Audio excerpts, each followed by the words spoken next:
Happy Sunday evening. I have a special edition of Sunday library books. I brought a stack home, so I said, let me knock out one before getting to some work.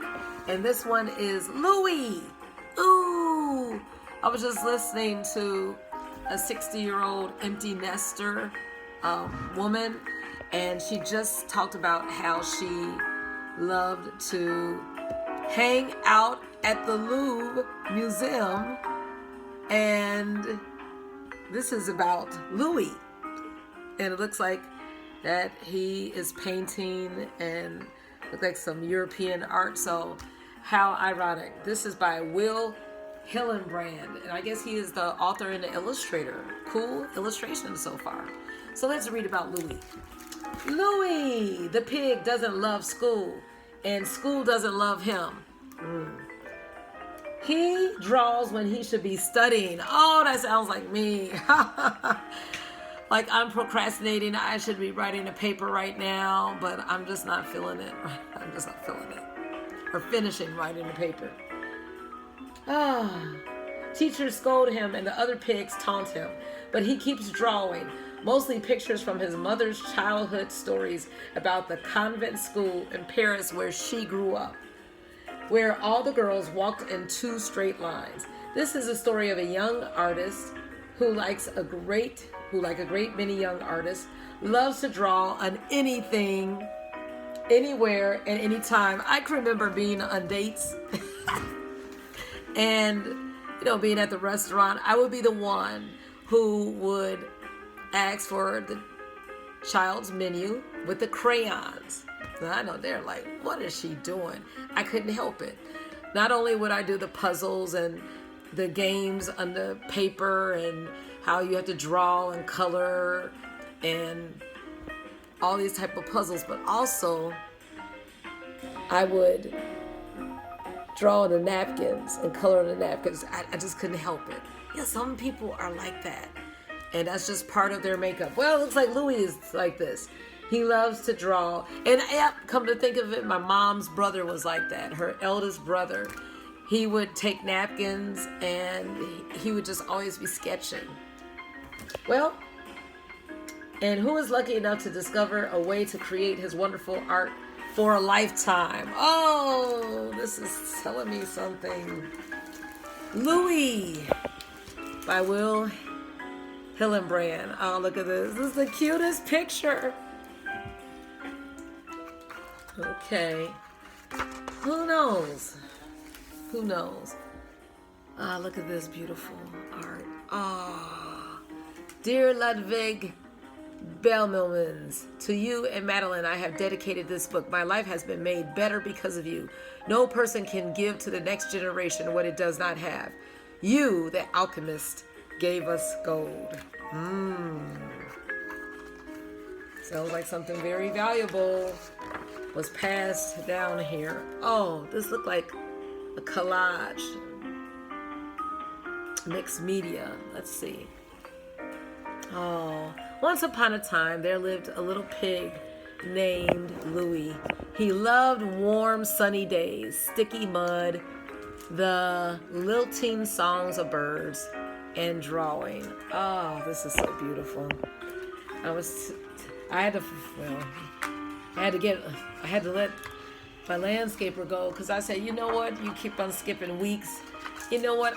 I'm going to cut the grass myself. And me and my son, we were outdoors this afternoon, and I said I just enjoy cutting grass and doing yard work.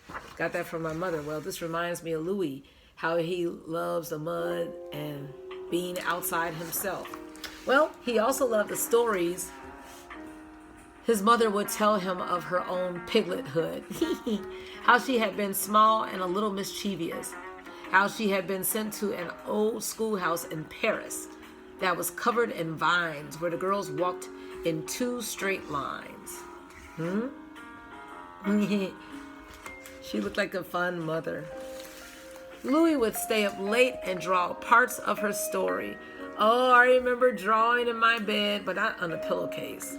Not on the bedpost, the headboard, but on paper. Oh, this is precious. Louis started school. Oh, he has his easel. While all the other pigs worked on their lessons, Louis drew pictures of the things that made him happy. Oh, you got the Eiffel Tower. What is that? But he had to do his math too and his reading. Soon, classmates giggled, calling Louis Potato Head. Tete, tete de le nord, tete in l'air. Oh. He was so miserable, he didn't even want to draw. Oh, he was teased. Oh, Louis, you had to do some work. Be true to yourself, but you had to take care of your classwork obligations. Oh, well, let's see. So Louis was sent to another school, a school that promised to pass even the dullest of pigs. Louis tried. He read stories and answered the teacher's questions good, but in the margins of his papers, he drew pictures of things that made him happy. That's understandable, as long as he did the work. That headmaster sent him home for good. Petit boy, stupide, stupid. He said, oh, no, you are wrong. Desperate, Louis's mother sent him to his uncle and aunt who owned a hotel. Nice.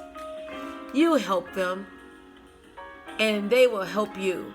Little Louis, his mother said hopefully.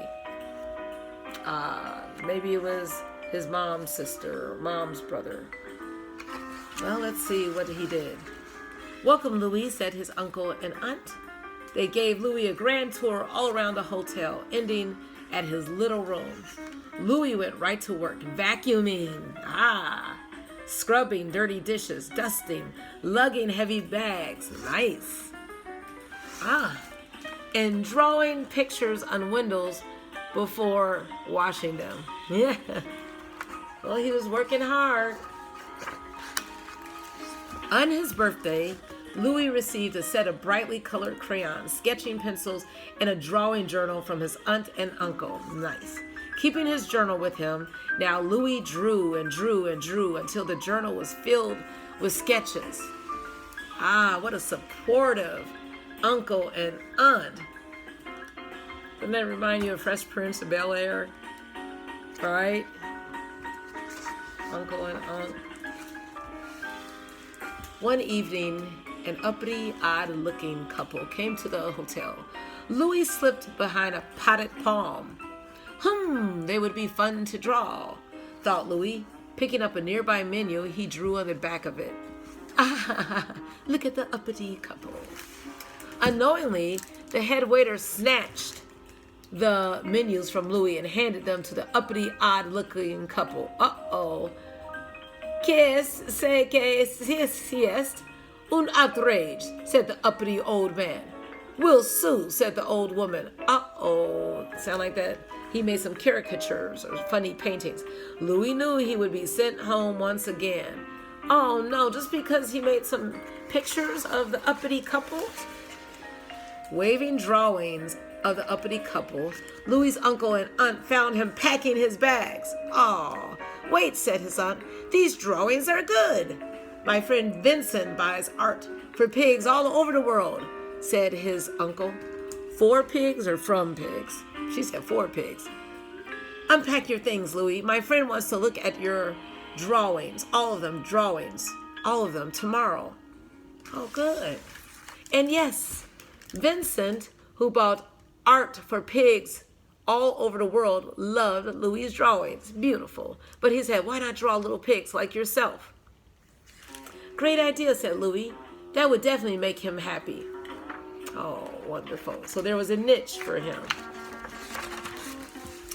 Years passed, and Louis still worked at the hotel drawing pictures. He drew banker pigs, cook pigs, mama and papa pigs, uncle pigs, and many, many little pigs.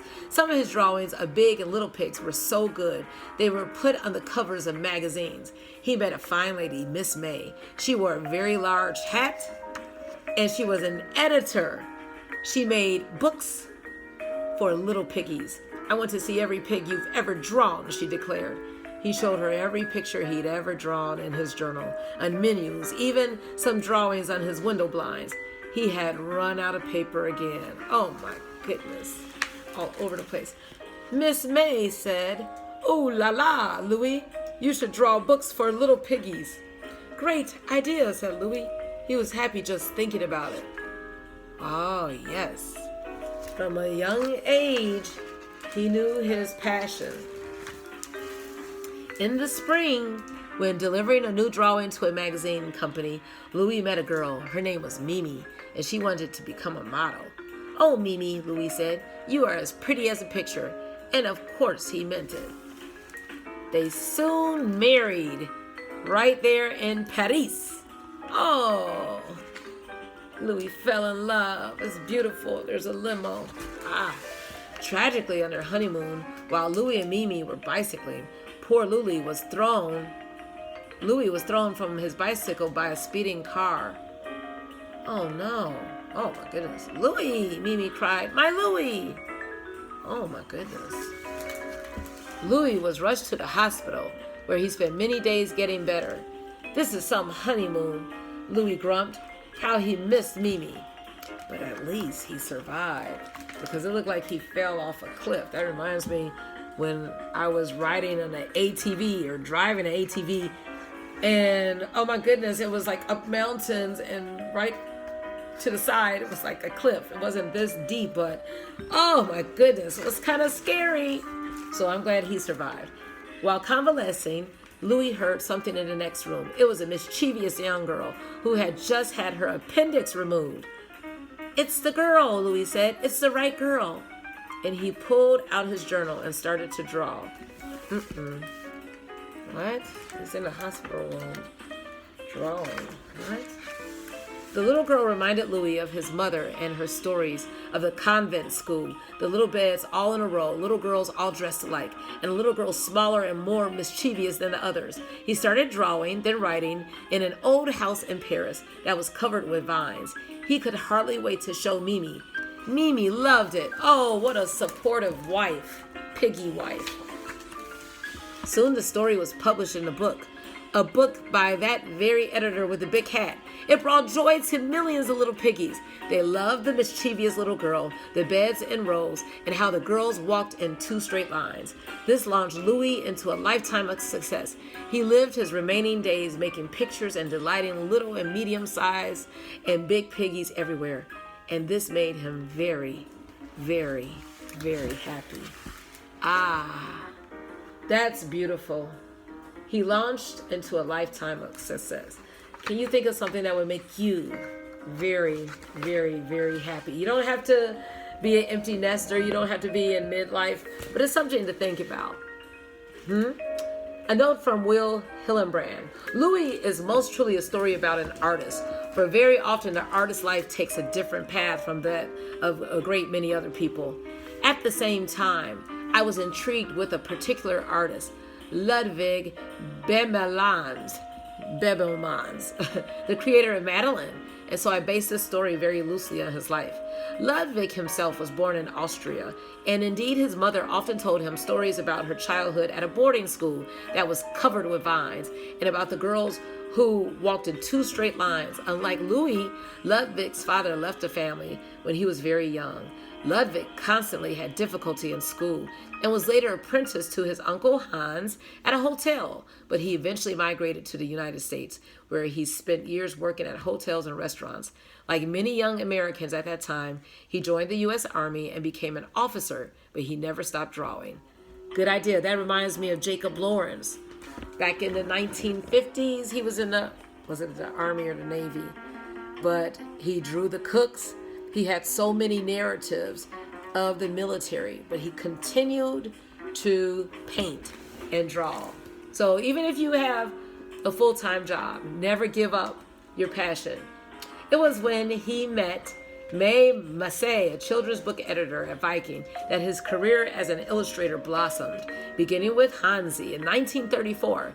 Bebelmans did have a serious bicycle accident and was hospitalized. And while in the hospital, he did notice a crack on the ceiling that to him looked like a rabbit. More important, he met a young girl there who showed him the scar from where she had had her appendix removed. Her spunk reminded him of the little girl in his mother's stories, who went to the school that was covered with vines. The result was Madeline. which was first published in 1939. It has been beloved by every generation, including fellow artists ever since.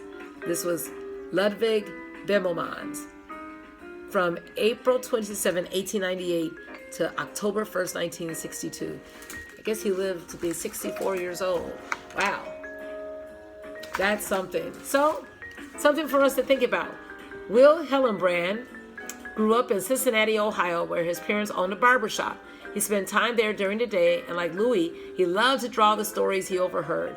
And also like Louis, he loved to draw on anything, especially the walls of stairwells. No, I couldn't do that. Mr. Hillenbrand went on to art school, and after a class in picture book art, he decided to try his hand at illustrating children's literature. It is now his full-time work. Good for you. Mr. Hillenbrand lives with his wife, Jane, and son, Ian, in Terrace Park, Ohio. Hey! So, no accidents here. Like I said, what do you love to do? Right? You might not live to be 64 years old, or maybe you will after 64. Whatever the age, fill your life with love, passion, what you enjoy doing, even if you have to work a full-time job. It's not the quantity of days, it's the quality, how we spend them. All right. Enjoy.